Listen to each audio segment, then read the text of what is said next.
We meet again here for the Daily Bread Bible study. We are looking at day 106 for 1 Kings chapters 19 through 20. Again, we see Elijah, and we see two stories of prophets interacting with ruling law.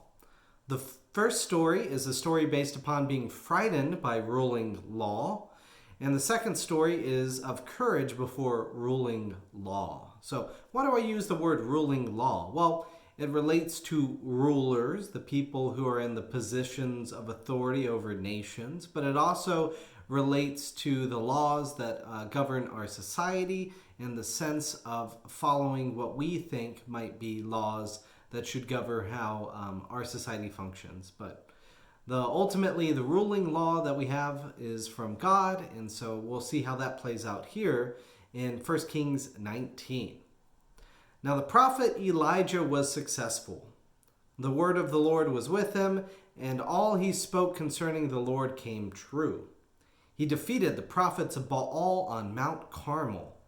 The people's hearts were returned to God with worship on their minds. Yet Queen Jezebel hates Elijah. She places a bounty on his head in 1 Kings 19 verse 2. Then Jezebel sent a messenger to Elijah, saying, "So may the gods do to me, and more also, if I do not make your life like the life of one of them by this time tomorrow." Then he was afraid. He got up and fled for his life. Upon going a day into the wilderness, he finds a lone tree and falls down.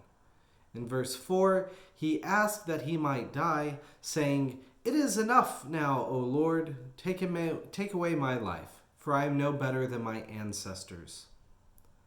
The mighty prophet, successful on Mount Carmel, finds himself in a slump.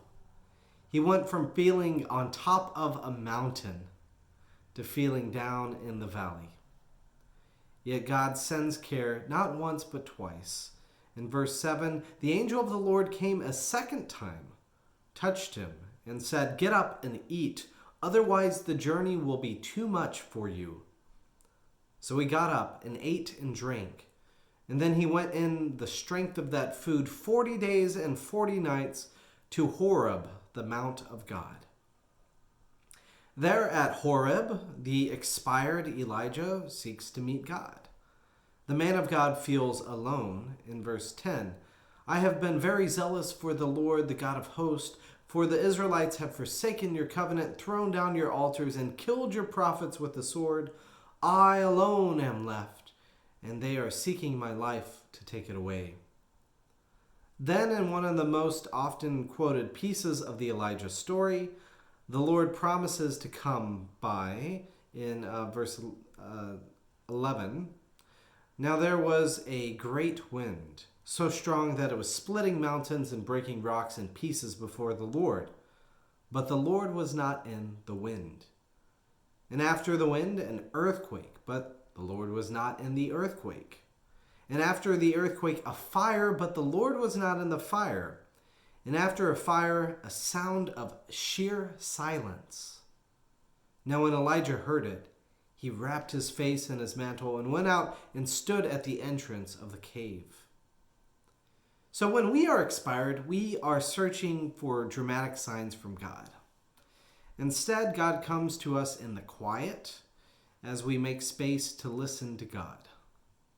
Through intentional stillness, we can come to hear God again.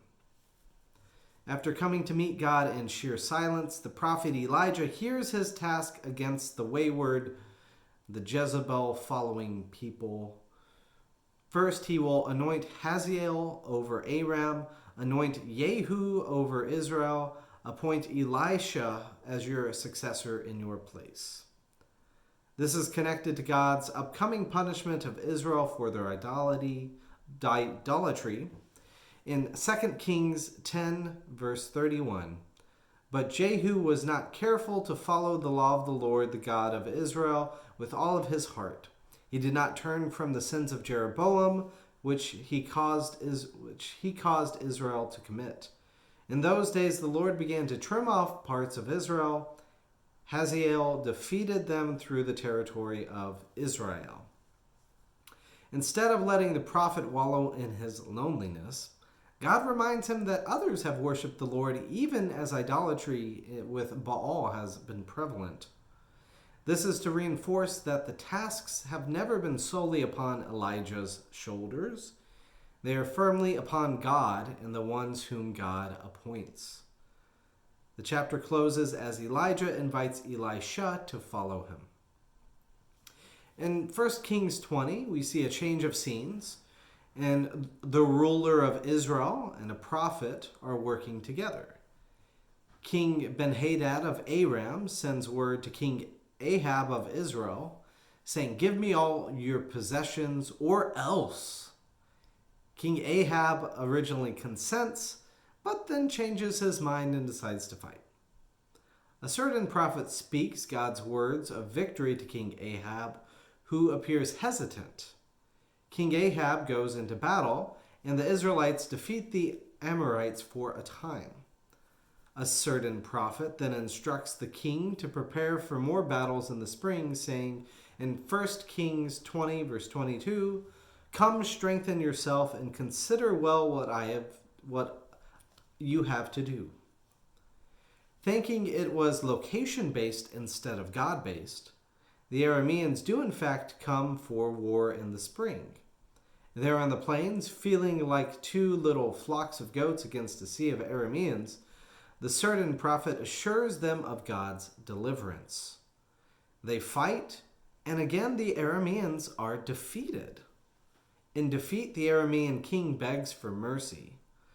Without consulting God or the certain prophet, King Ahab accepts the treaty, and this apparently displeases God.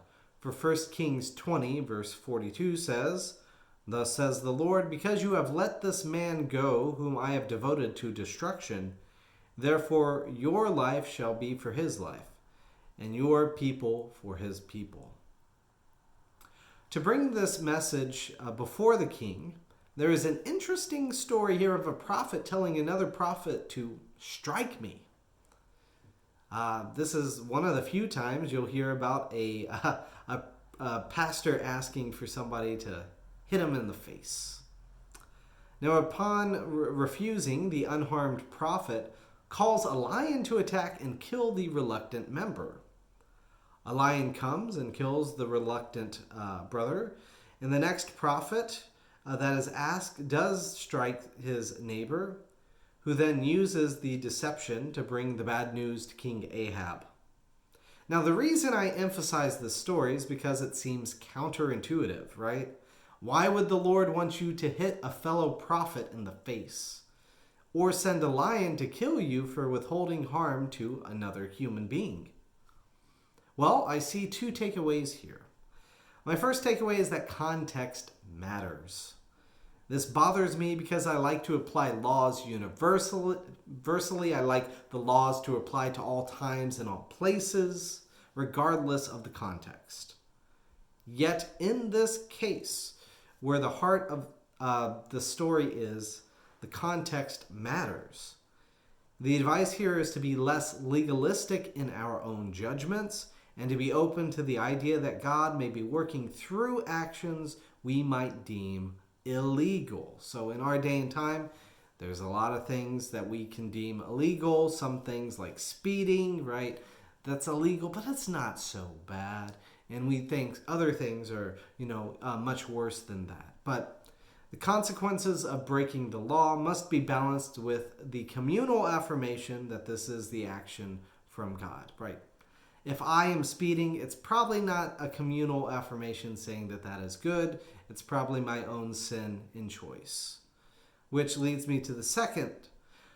The second takeaway is that following the call of God is primary, and the rest will figure itself out. The reluctant member was reluctant to follow God. The prophet had a mission from God, and some people wanted to help that prophet, while other people wanted to keep the prophet from following God. Thus, when we hear God's words for our lives, we are wise to heed the message even if it seems counterintuitive. Hopefully that still small voice that Elijah met and heard, may that lead you to make decisions to follow God as well. So thank you for joining me. I hope you found that interesting and helpful. We look forward to more discussion of 1 Kings next time.